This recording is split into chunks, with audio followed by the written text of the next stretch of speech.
Hi, my name is Mark Malero with Qualified Plan Advisors, and we're back again with Rob Massa, Managing Director of the Houston office of Qualified Plan Advisors.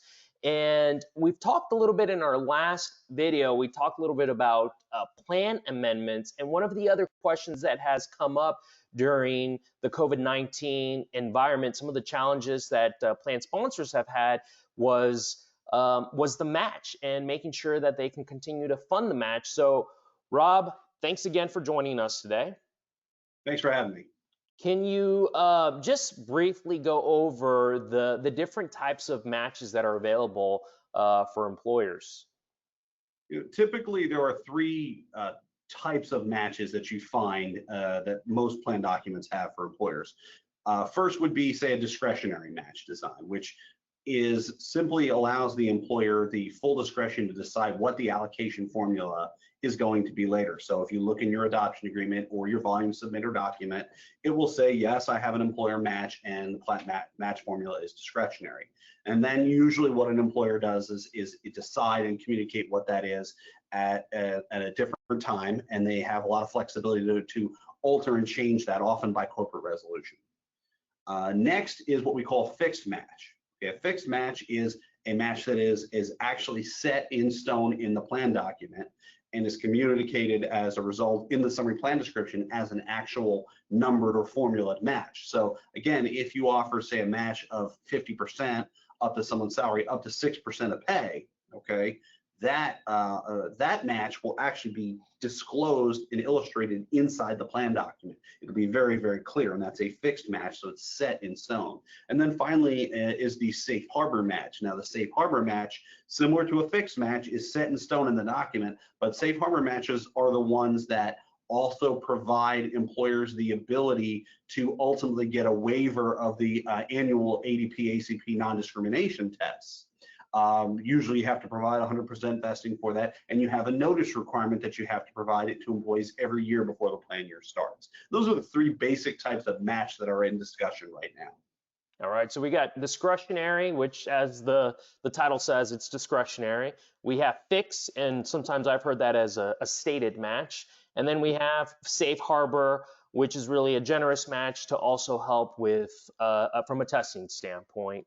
But in this unique environment, employers, they're having some challenging times making sure that they can continue to fund the match, whether it's now or it could be essentially down the road, the rest of the year or the next 12 months. Any ideas that you have that could really help the employers think about during these times in their match? Well, I mean, the first thing you want to keep in mind is that, of course, our retirement plans, we do want to engage employees. We want to keep them engaged with the plan. We want to, but we're also trying to make sure that they stay employed and keep our businesses running. And it is a difficult challenge. So we are getting a lot of questions from employers about the possibility of reducing the match, the possibility of suspending the match. And these are natural discussions to have. The employer match is probably the most expensive from a financial standpoint, the most expensive investment that an employer has in the retirement plan. Record keeping costs are relatively negligible at this point, as are advisory and audit costs. Those are all really very, very competitive. But matches is a hard dollar investment, and it can be a significant savings to an employer to reduce or suspend that match. But you also want to remember, and this is to keep in mind, when I hear suspended match, there's often the unintended consequence of employee deferral reductions. Most employees often consider reducing or suspending their contributions when their employer does not match or suspends the match. It's an inadvertent consequence because, as you know, Marco, I need what I need to save for retirement. I need 10, 15, 20% of my savings, depending on my income and a variety of things. So let's say the rule of thumb is 15, just to put a number on it. Well, if my company's giving me 5, all right, and I'm putting in 10, let's say, I'm hitting my target. Now let's say the company takes away the 5% match. I'm putting only 10 in. I should increase my contributions by 5, and instead people reduce their contributions. So they're making it even further away. So you want to keep this in mind as well before you make this decision. But I understand there's a lot of economics to it, and employers in this environment, especially depending on your industry, are going to have an impact with this, and you need to find some savings. So suspending or reducing the match is one way to find some financial savings that you can access that allows the company to put those resources toward other worthy causes. Yeah, and what I've noticed is probably the best thing to do is start by reviewing your plan document, right? So reach out to your record keeper, reach out to your TPA, make sure you get your consultant involved, and you first off, you understand where you're at right now. If you have a discretionary match or if you have a stated match. I know there was a little bit of a confusion there.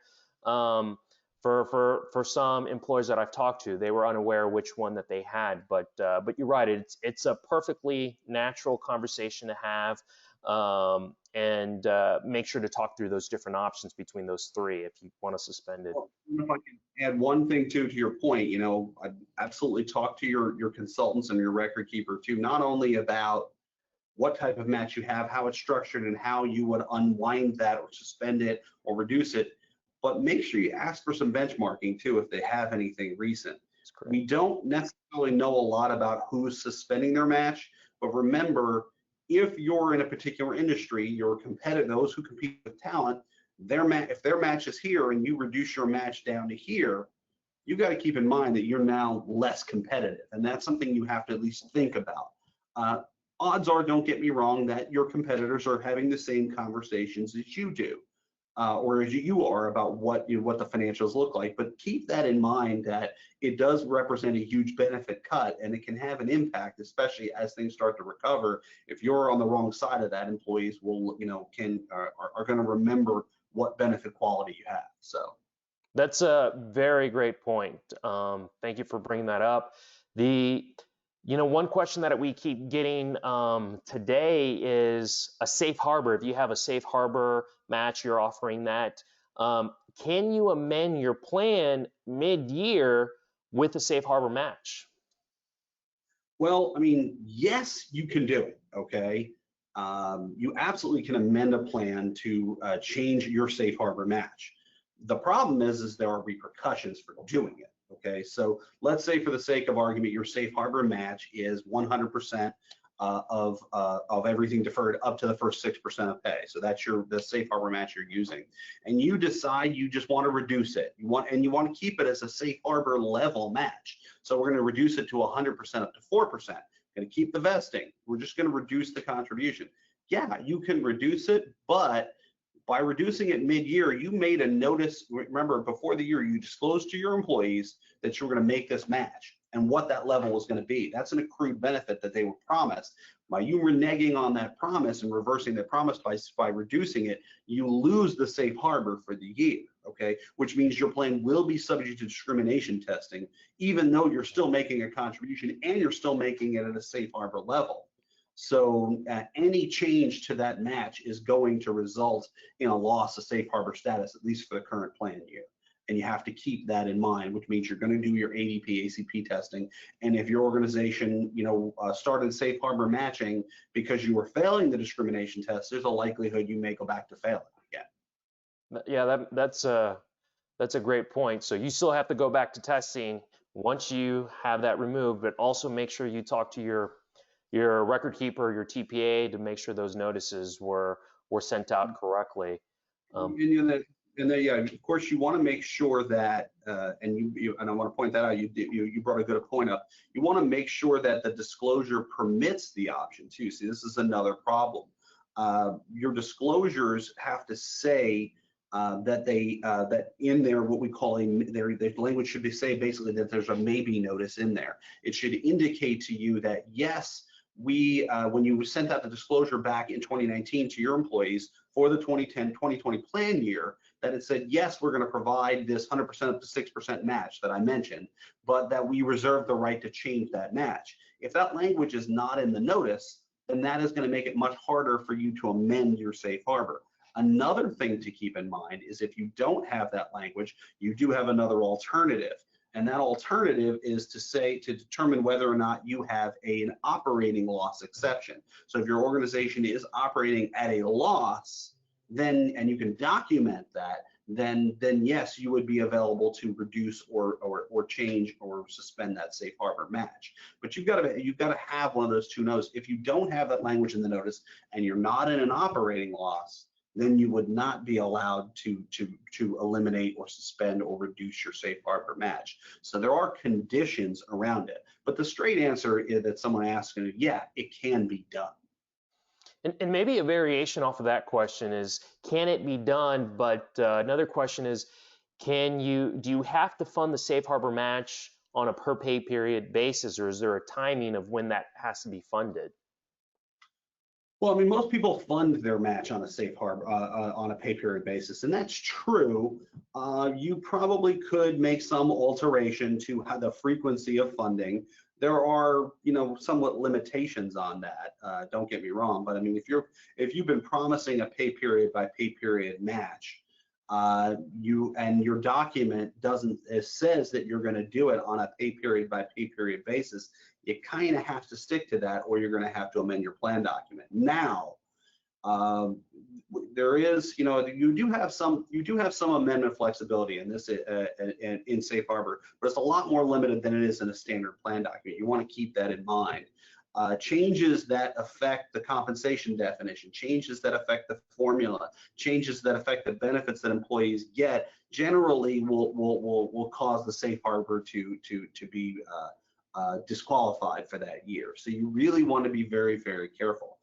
Remember too, if you switch your match from on how you calculate your compensation, that probably would get rid of the safe harbor. I say probably because I want to be cautious there, but think of it this way: if I'm running it payroll by payroll by payroll, my compensation definition probably says payroll compensation. And if I switch to annual funding, I'm now using annual compensation, which means a contribution true up on the match as well. Okay, it changes how I calculate the match, and it changes the quality, content, and amount of benefit I would receive as an employee. That's a whole different discussion, and I don't want to spend too much time on it because people do get confused with true up matches. I have a whole separate presentation where we could actually explain what that means and how it works. But if you're calculating on a payroll basis and you switch it, that could cause, that could stub your toe unintentionally, and you could open up a can of worms you didn't even intend. Makes sense. I would say the biggest takeaway for employers and retirement plan committee members is look at what type of match you have. So take a look at your plan document, work with your record keeper, work with your consultant, work with your TPAs, better understand what the plan document says, and then what your options are. So that's probably the best takeaway, and to see what flexibility they have to offer. So thank you so much, Rob. Thank you for your time as well. Thank you for joining us, and we look forward to seeing you on the next one. Take care.